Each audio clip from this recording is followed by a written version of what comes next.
CBS Sports salary cap expert Joel Corey thinks Jessie Bates is asking for an absolute bag. Cheeto thinks the Bengals should pay him. We'll talk about Jessie Bates' contract negotiations. Riley Reiff took a visit. He's not retiring. We'll revisit the Riley Reiff conversation and finish up with a Locked On NFL curious ranking of top NFL wide receiver duos. You are Locked On Bengals, your daily Cincinnati Bengals podcast. Part of the Locked On Podcast Network, your team every day.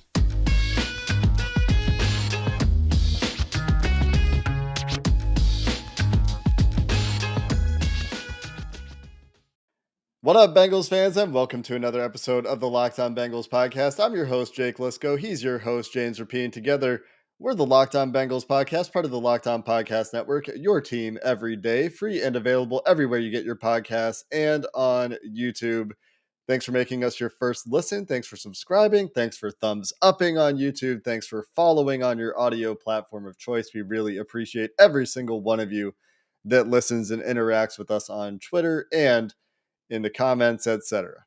Today's episode is brought to you by BetOnline. BetOnline has you covered this season with more props, odds, and lines than ever before. BetOnline is where the game starts.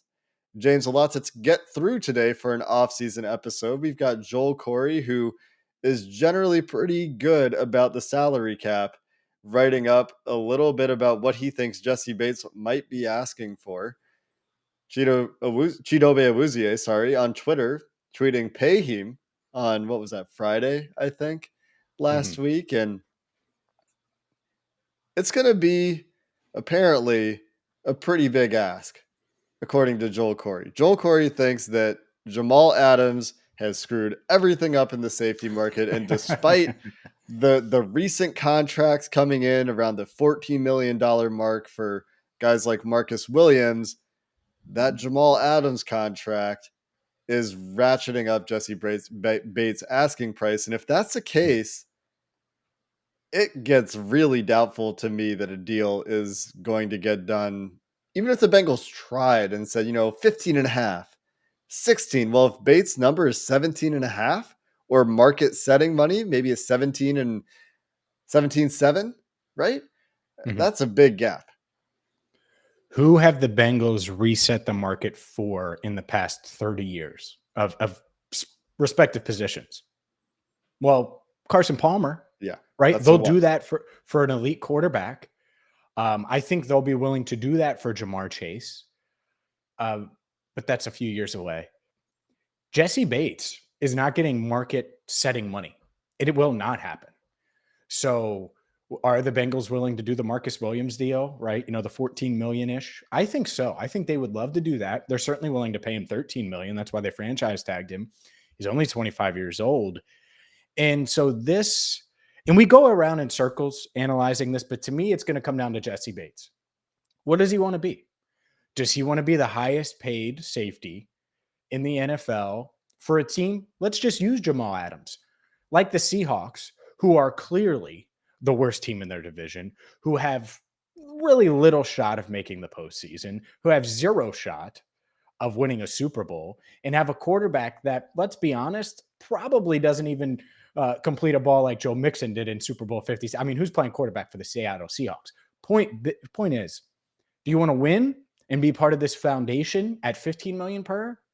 Or do you want market setting money? And I think that's the part of it that it's going to come down to with Jessie Bates, because the Bengals, they have a history. Yeah, they don't want to reset the market necessarily with a bunch of guys, but they've paid their own much more than they've not.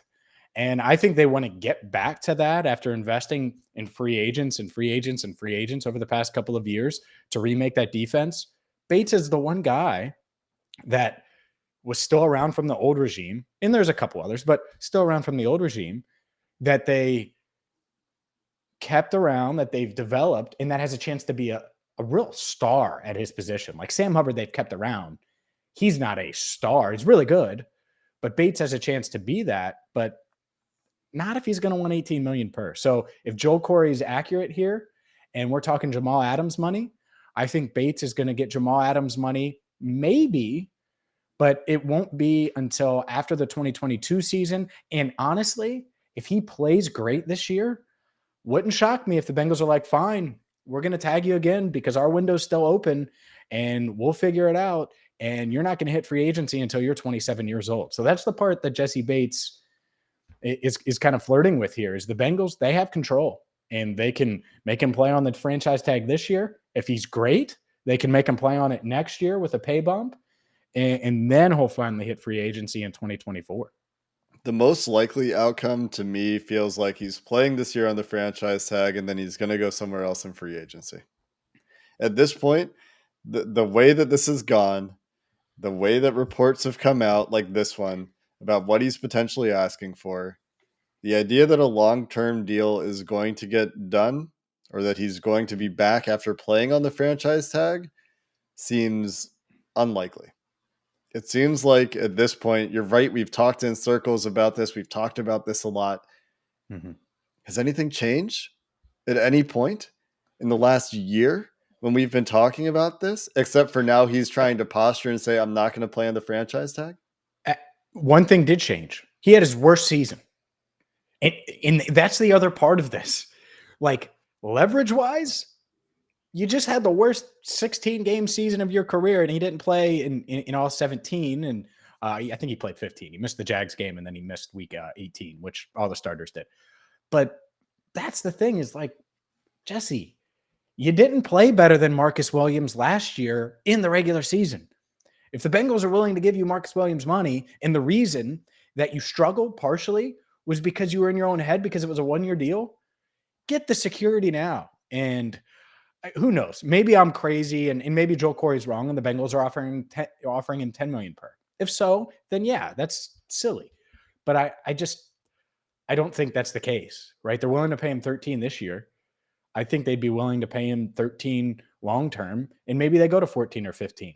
18, 20, I don't think there's a shot in hell, Jake, to be honest with you. And from a most likely standpoint, I agree with you. But for me, if he plays at that elite all-pro level and as an all-pro, are you letting him walk after 2022? I would say, all right, I'm going to tag him again, and I'm going to make you play it out again because the window's still going to be open next year. Burrow's still be on his rookie deal. All these guys are still going to be low cost, and they'll have plenty of space to tag him again if he plays at that elite level. He would have to play, awesome, because he'd make about $15 million or so, maybe a little bit more on the tag if they tagged him again. Yeah, it's a big if, but yes, if Jessie Bates takes a step and becomes an all-pro safety, that is certainly the scenario where you can see the Bengals saying, we're going to keep you for one more year, especially if like there's another playoff run. They get to the AFC Championship game. They get to the Super Bowl again. They win, even if they win, right? Like if those things happen and Jessie Bates is a big part of that, then you could see a franchise tag again, certainly, or you could see them just throw the bag at him, back up the truck, whatever analogy you want to use, if he's that important to the team. But it looks like they've drafted his replacement if they need him, and Dax Hill. And Dax Hill, of course, we've talked about can also play Von Bell's role to a significant degree as well. So not necessarily a one-to-one there, but if they need him to, they've got him. And we've seen them do this before. And so the thing for the Bengals is this an Andrew Whitworth situation? And obviously Whit was older, but where you let a guy go that you shouldn't let go if that's what ends up happening because you feel like you have his replacement? Or is this name any other scenario? Maybe it's Carl Lawson where you feel like you can get better at the position through some other means, free agency, draft, whatever, where the Bengals feel like they got better with Trey Hendrickson. And which of those outcomes will this land on for the Bengals? Coming up next, let's get into some free agents. Again, we're deep into the offseason at this point. The offseason program is wrapping up, but Riley Reiff, his name has surfaced. A visit with the Jets, who also had a visit with Larry Ogunjobi. Both those guys still out there. Should the Bengals be interested? We'll get into it coming up next. Whether you're looking for an engagement ring, a wedding band, or maybe you just want to surprise her with something special, BlueNile.com is the place to go because they have something for every milestone moment. And the best part about Blue Nile, well, they're going to help you through it because if you're like me, you don't know anything about jewelry or you know very, very little. Well, it's okay. They have jewelry experts. that can chat with you via phone, that can talk with you online 24/7. Not 18/6, not 18/5, not between business hours of 9 to 5 when you're busy working. No. 24/7. And they're going to be able to help you, assist you through the process, whether you're looking for an engagement ring, diamond band, anything in between. So check them out right now at BlueNile.com. And the best part, outside of the fact that they're going to coach you through it, is that the package, it's going to be discreet. It's going to be fully insured. She's not going to know what it is. So if it's delivered to your house, guess what? That's okay. That's not going to be, you're still going to be able to surprise her. You're still going to be able to wow her. So go to BlueNile.com. Use promo code Locked On, and you're going to get $50 off any order of $500 or more. So don't delay. Go there now. BlueNile.com. Use promo code Locked On and pick out something she's going to love forever. And use promo code Locked On to get $50 off today at BlueNile.com. Riley Reiff is in the Big Apple, or was in the Big Apple. Oh, He's still out there. Before we get into that conversation, quick reminder, the Ultimate NBA Mock Draft, and you remember the Ultimate NFL Mock Drafts we've done the last few years here on the Locked On Podcast Network, begins on June 16th. 50 insiders participating. Nothing comes close to the Ultimate NBA Mock Draft, the Locked On NFL Big Board Draft experts and Odyssey insiders bringing that to you. So you can check that out starting on June 16th if you're an NBA fan. Will Chet go to the Magic? Will the Orlando Magic land Chet? That is the question. And you'll get that answer. You're like, who's Chet? I love the NBA, though. Chet? There's some dude named Chet that's good at basketball. All right. So good. Gonzaga, Riley baby. Reiff Yeah. visited the New York Jets. Larry Ogunjobi had a 2-day visit to the New York Jets. The Bengals. From Chet to Jet. Go. All right. What are we doing? That's good. Actually, I'd like that a lot. The Bengals have two former players who we've talked about potentially coming back for various roles, taking visits with the Jets. And the Jets also, of course, have Carl Lawson on that team. Some interest in former Bengals in New York, CJ Uzama. But the Bengals have needs at those positions. And Riley Reiff, I'm describing as a backup anything but center at this point. It looks like for the Jets, he would be backing up unless Mekhi Becton isn't ready. But the Jets have George Fant and Mekhi Becton. Maybe he pushes George Fant for a starting job, but Fant's been serviceable and is younger, I believe. Riley Reiff pretty up there in age at this point in his career. But like your age, yeah. Okay. We're just I mean, he is. Isn't he 36? I don't think so. Am I just misremembering how old Riley Reiff is right now? Yeah, I think he's like 33. Just he's exposing 33. myself. Exactly my age. Exactly. Yeah. Oh, funny. Good. So old. Which of these two guys, James, if you had to pick one for the Bengals to bring back and the Jets to not snag off the free agency market, which would it be? Would you rather? This is a fun would you rather. And to me, it's pretty simple. R squared, baby. Riley Reiff. Bring him in.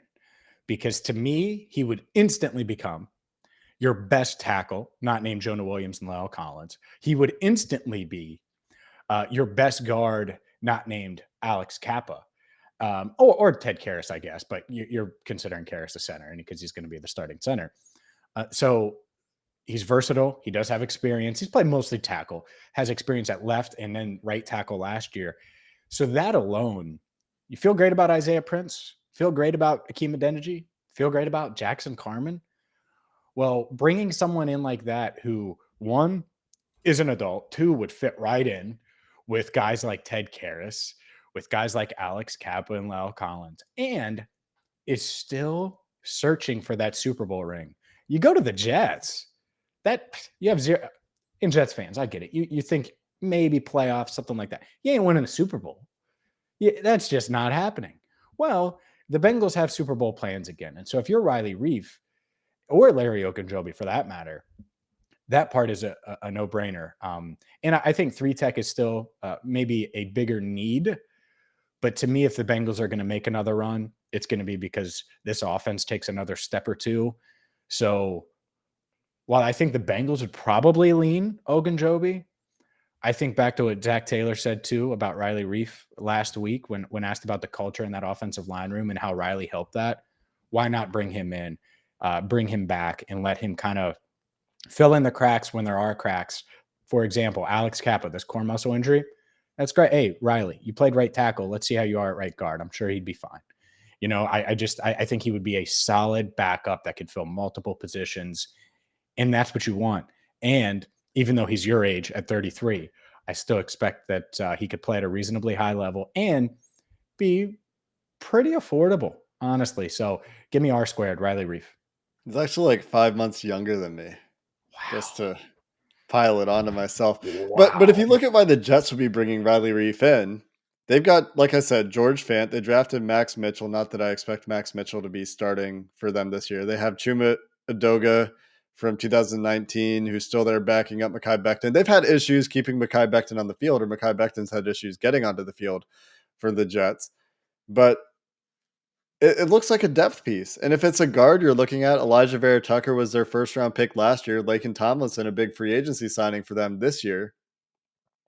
There's no obvious, overwhelmingly obvious starting job out there for Riley Reiff with the Jets. Although I do think he would push George Fant if given the opportunity. But if he's interested in this kind of job, maybe what's appealing to him is the fact that he could push for a starting left tackle job and just make some money. Maybe the Bengals just aren't interested. Maybe that relationship didn't end well, although with Zach Taylor's comments recently praising Riley Reiff's leadership, I doubt it.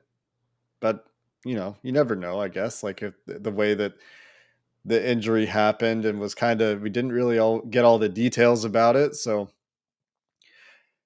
it seems like he's willing to take this kind of backup job, though, or this first guy off the bench at multiple positions job, which it seems like it would be for him in New York, maybe a clear path onto the field again. Why wouldn't the Bengals also be interested? If the Jets are doing it, shouldn't the Bengals be able to do it? The Bengals who are trying to contend, the Bengals who are in a solid position from a cap perspective. And I know the Jets are trying to take a big leap this year. Garrett Wilson, Breece Hall, Sauce Gardner, Jermaine Johnson. They added a lot of premium players to this team. CJ Uzama, Laken Tomlinson, Tyler Conklin, the free agency push, Corey Davis. They added a lot of guys. So they're trying to take a leap. But the Bengals are also trying to win a Super Bowl, right? And so you would think they would also be in the market. But for me, between these two guys and the would you rather question that we started with, get one of them. Get both of them. Get one of them. Get both. Both is the answer. Yeah. Why do I have to pick? But I'm happy with either. I think Larry Ogunjobi could make more of an impact if you get Riley Reiff playing one of those guard positions well, though. Then you feel really good about it. You feel incredibly good about your depth if Riley Reiff is there, but it's tough. I think Ogunjobi just plays more, but they also drafted Zach Carter. So either Reiff, Ogunjobi, I don't know. I waffle on these a lot. I would probably agree with you, though, in the end, that Riley Reiff, there's just more upside there potentially with the question mark for Jackson Carman, with Lyle Collins has had some injuries in his career as well. The ability to back up both tackle positions make you feel really good about your depth. It just gives you a guy that's experienced, right? Where if you're in the AFC title game and you're not shuffling between Akeem Adeniji and Jackson Carman, where it was like bad versus bad. In the Super Bowl, maybe you do feel good about Jackson Carman this year by the time, if they make another playoff run. But if he's getting beat, right, then you could say, oh, well, we have this veteran that we know is going to at least be in the right spots. It gives you a security blanket if the development doesn't happen. And the Bengals are banking on the development happening, which is why I think I agree with you that Ogunjobi would be higher on their shopping list, but they're banking on Deontay Smith being a good swing tackle and Jackson Carman and Hakeem Adeniji being solid players. I think they are. I think they believe it. Yeah, I know. And that scares the hell out of me. But as we transition, what scares the hell out of Bengals opponents? Their wide receivers. And we have some fun stats to talk about when it comes to Jamar Chase, T. Higgins, Tyler Boyd and company coming up next. But first, a word from BetOnline where, man, oh man, Golden State Warriors, continue to do what you're doing and win 2 more, because I'm going to catch in if you do at BetOnline, and you can too.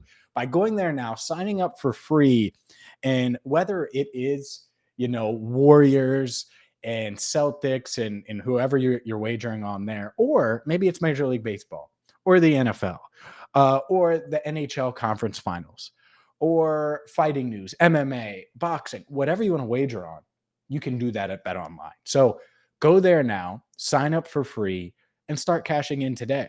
And hopefully Steph Curry is cash from 3 for a few more games.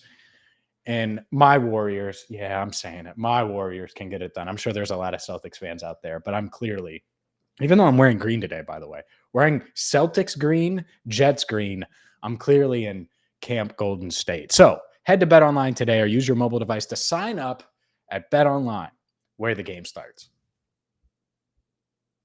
Golden State, and that series is 2-2 right now, right? 2-2 as we record this on Sunday. Yes, sir.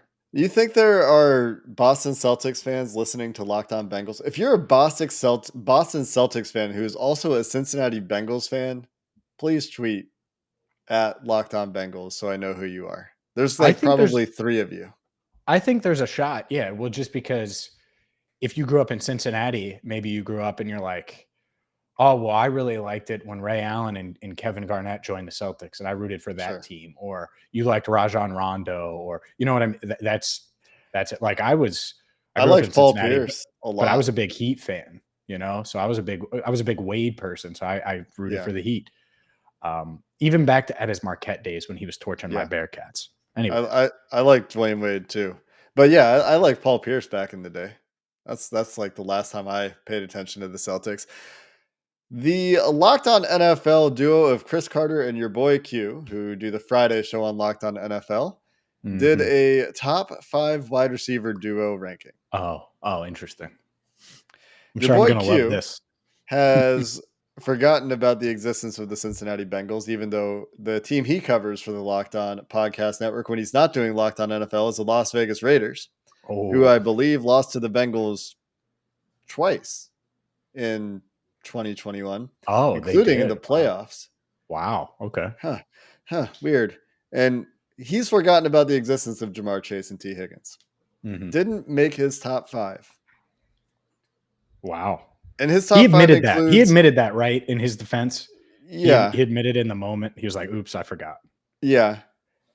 Somebody in the replies, because I just put him on blast. I quote tweeted the list and I was like, somebody go tell these men what's going on. Somebody in the replies pointed out that Q's list, poor Q, piling on, has 3 duos that have never played together. And that's his top 3. Jalen Waddle and Tyreek Hill, Cooper Kupp and Allen Robinson, and Devontae Adams and Hunter Renfrow. Yep. 3 duos that have never played together. Chris Carter did better. You guys know Chris Carter from covering the Steelers for Locked On Steelers. Many of you have strong feelings about Chris Carter. But he has the Bengals duo at 3rd on his list, behind, again, Cooper Kupp and Allen Robinson, which, okay, and Mike Evans and Chris Godwin. Mike Evans and Chris Godwin is a fine duo in Tampa for Tom Brady. And Cooper Kupp in particular is a very productive, very good player.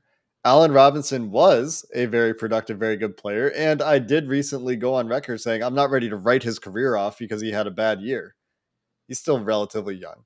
And he was really good for a long time. So he could be really good. He could revitalize himself in that Sean McVay offense. But I just really struggle with both of these, man. And not only that, Adam Thielen and Justin Jefferson, and some people still think Justin Jefferson is a touch better than Jamar Chase, not on either of these lists. I mean, I guess Adam Thielen is just washed at this point, according to these guys. But man, that's tough. I feel like Jamar Chase and T. Higgins are being disrespected here. Well, they are. And honestly, whatever they were drinking on Friday during Friday's Locked On NFL show last week Well, I wouldn't drink during the week because clearly it had an impact on their judgment here. Everyone loves Hunter Renfrow, right? And he's really damn good. I get it. But this idea that Hunter Renfrow and Devontae Adams, that you would take them over Chase and Higgins, that's wild to me because you could argue that Chase was just as good as Devontae Adams last year. Not almost as good, just as good. And I certainly would take T over Renfrow because you can just find Hunter Renfrow. There's a reason Hunter Renfrow didn't get $25 million per with his extension. It's because, well, he's easier to find. But let's go back to your boy Q because he said Jalen Waddle and Tyreek Hill. What is that? What is this, a track team or is this an NFL team? Is that what we're doing? Because the Bengals right now, if all money was equal, and I don't even have to like call Zach Taylor or Duke Tobin, they would not take those two guys, even if it was the same money, over Chase and Higgins. There is zero chance. I don't even need to make the call. I don't even need to discuss it. The Allen Robinson Cooper Kupp thing is interesting because on paper they could be really damn good. Cooper Kupp had the best year last year of any receiver. He just did. Sorry. It doesn't mean he's the best receiver in the NFL, but he was in 2021.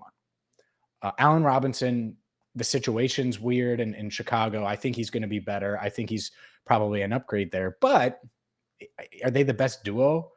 Like, I don't know that. And how many of these tandems went over 1,000 yards last year? And I know some of them are new. Godwin got dinged up. Mike Evans was battling stuff here and there. DK Metcalf and Tyler Lockett. Renfrow and Adams did. Okay.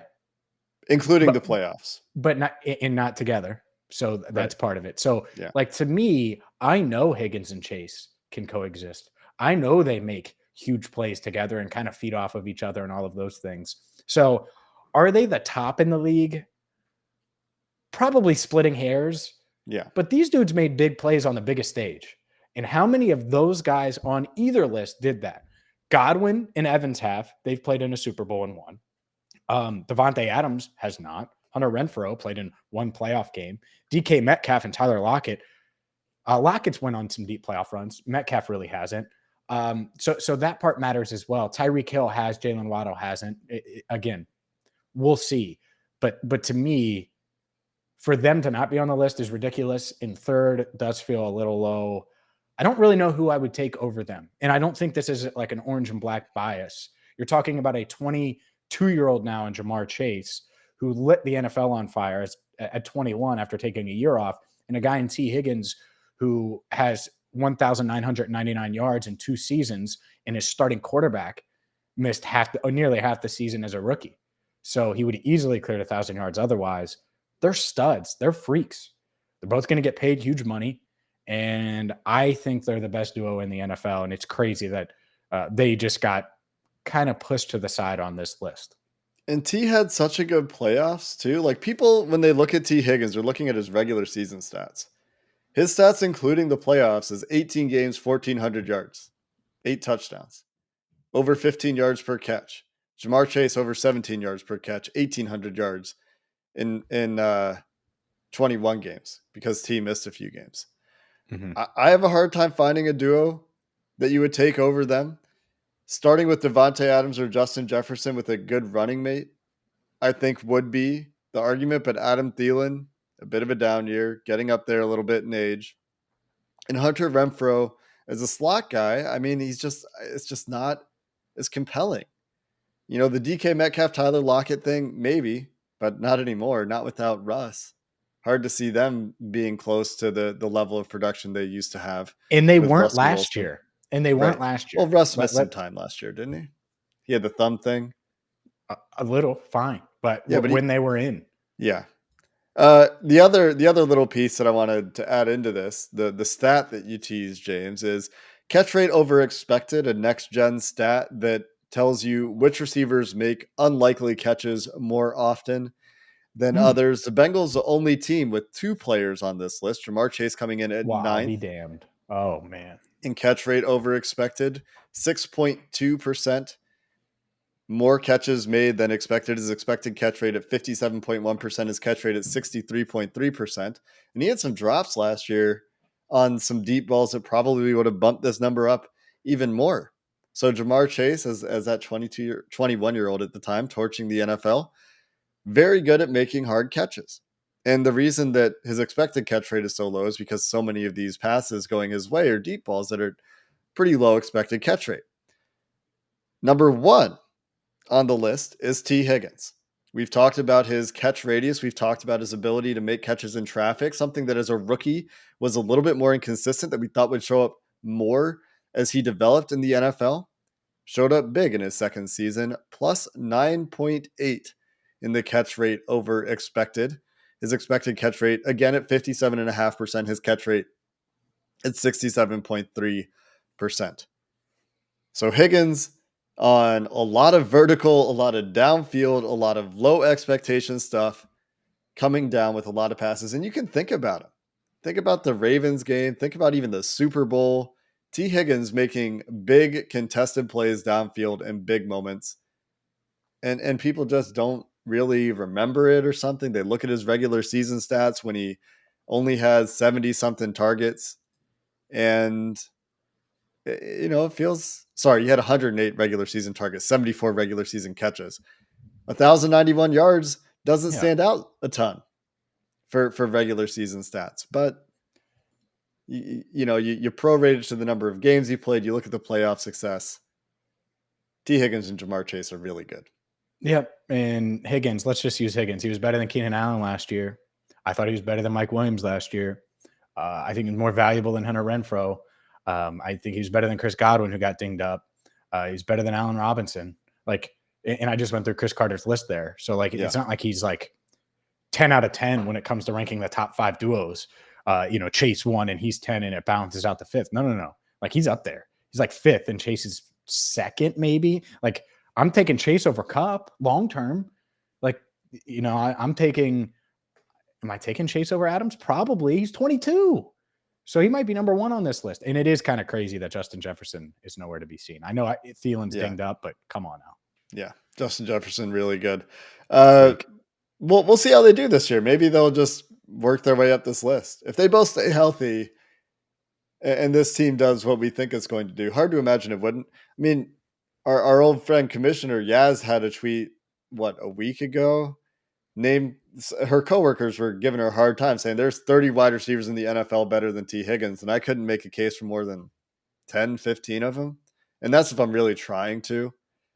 There's a lot of people that are sleeping on T. Higgins, I think. And we'll get our last look at T. Higgins and Jamar Chase in the offseason program. Higgins continuing his rehab. Chase will be on the field. As the Bengals wrap up OTAs, James will be there on Tuesday. We'll be back after that practice on Tuesday with our wrap up for the OTA program, a bunch of observations and notes coming your way next time on Locked On Bengals. And we appreciate you making us your first listen today. If you need some more football action, since we're on that 3-day-a-week schedule, go check out Locked On NFL.